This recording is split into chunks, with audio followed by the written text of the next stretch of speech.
Hello বন্ধুরা, কেমন আছেন? আশা করি সকলে ভালো আছেন। তো বন্ধুরা, বাংলাদেশের একই গল্পের অসংখ্য সিনেমা রয়েছে। আজকের এই ভিডিওটি আমরা সাজিয়েছি মান্না, রুবেল এবং আমিন খানকে নিয়ে। এই জনপ্রিয় তিন তারকা একই গল্পের ছবিতে অভিনয় করেছেন।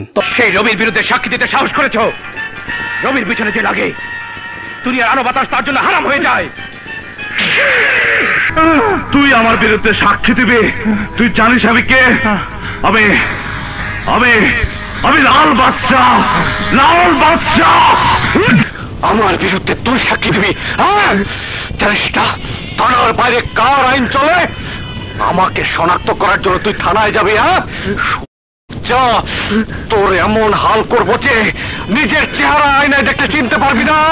তবে বন্ধুরা, বাংলাদেশের এই ছবি তিনটি বলিউডের জিত থেকে পুনর্নির্মাণ হয়েছিল। জিত ছবিটি মুক্তি পেয়েছিল 1996 সালে। বলিউডের জিত ছবিতে অভিনয় করেছিলেন সানি দেওল, কারিশমা কাপুর, সালমান খান। আর এই ছবি থেকেই প্রথম পুনর্নির্মাণ করেছিলেন রবি মাস্তান সিনেমা। রবি মাস্তান ছবির পরিচালক ছিলেন শাহাদাত হোসেন লিটন। রবি মাস্তান ছবিটি মুক্তি পেয়েছিল 1999 সালের 26শে ফেব্রুয়ারি। রুবেল, আমিন খান, পপি মেন চরিত্রে অভিনয় করেছিলেন। এরপর মালেক আফসারী নির্মাণ করেন লাল বাদশা ছবিটি, একই গল্পের। এই ছবিটি 1999 সালেই মুক্তি পায়। তবে 1999 সালের 27শে আগস্ট ছবিটি মুক্তি পেয়েছিল। মেন চরিত্রে অভিনয় করেছিলেন মান্না, পপি, শাহনাজ। এরপর 2007 সালে রকিবুল আলম রকিব আমিন খানকে নিয়ে নির্মাণ করেন স্টেশনের রংবাজ সিনেমা। 2007 সালের 11 জুলাই ছবিটি মুক্তি পায়। আমিন খান, নিশু, জুই, শাকিল খান অভিনয় করেছিলেন এই ছবিতে।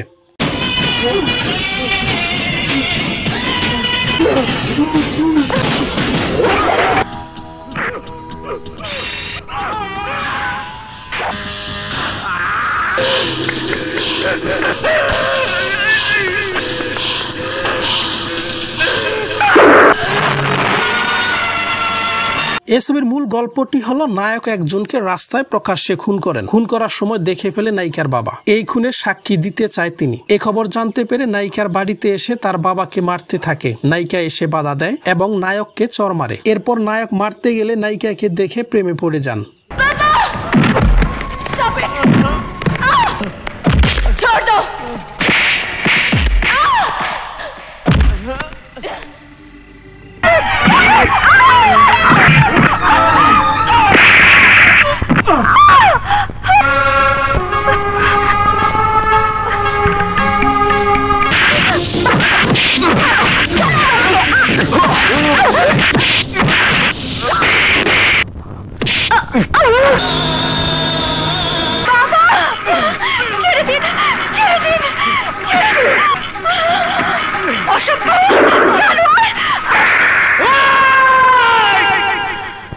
এরপর নায়িকাকে বিভিন্ন জায়গায় মনের কথা বলতে বিরক্ত করতে থাকে, কিন্তু নায়িকা অনেক ভয় পায় নায়ককে দেখে।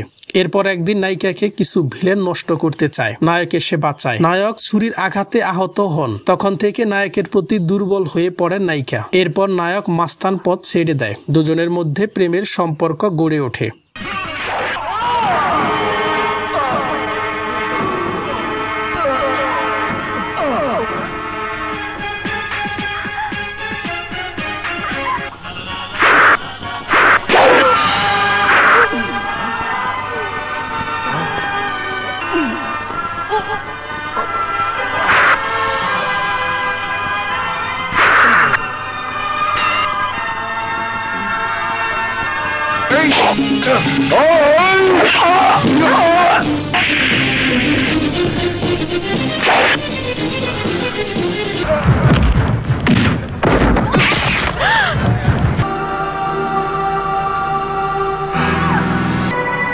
তবে বাংলাদেশের তিনটি সিনেমার কিছুটা দৃশ্য পরিবর্তন এনেছে। স্টেশনের রংবাজ ছবিতে আমিন খান লাস্টের দিকে মারা যান নায়ককে বাঁচানোর জন্য, আর এই ছবিতে নায়িকার বিয়েও হয়ে যায়। আর রবি মাস্তান ছবিতে আমিন খানের সাথে পপির বিয়ে ঠিক হয়ে থাকে আগের থেকেই, কিন্তু পপি ভালোবাসে রুবেলকেই। আর রবি মাস্তান ছবিতে লাস্টে পপির সাথেই রুবেলের মিল হয়। আর মালেক আফসারীর লাল বাদশা ছবিটির অনেক পরিবর্তন এনেছে। এই ছবিতে শাহনাজের কারণে পপির সাথে গন্ডগোল হয়, আর পপির চাচারা পপিকে মারতে চায় সম্পত্তি পাওয়ার লোভে। এই ছবিতে শাহনাজ মারা যায়, পপি এবং মান্নার মিল হয়। তবে বন্ধুরা বলিউডের জিত এবং স্টেশনের রংবাজ ছবিটি সেম। নায়ক নায়িকাকে বাঁচাতে সানি দেওল মারা যায়, স্টেশনের রংবাজ ছবিতে নায়ক নায়িকাকে বাঁচাতেই আমিন খান মারা যান। তো বন্ধুরা বাংলাদেশের এই তিনটি ছবিতে কার অভিনয় ভালো লেগেছে আপনারা কিন্তু অবশ্যই কমেন্ট বক্সে লিখে জানাবেন।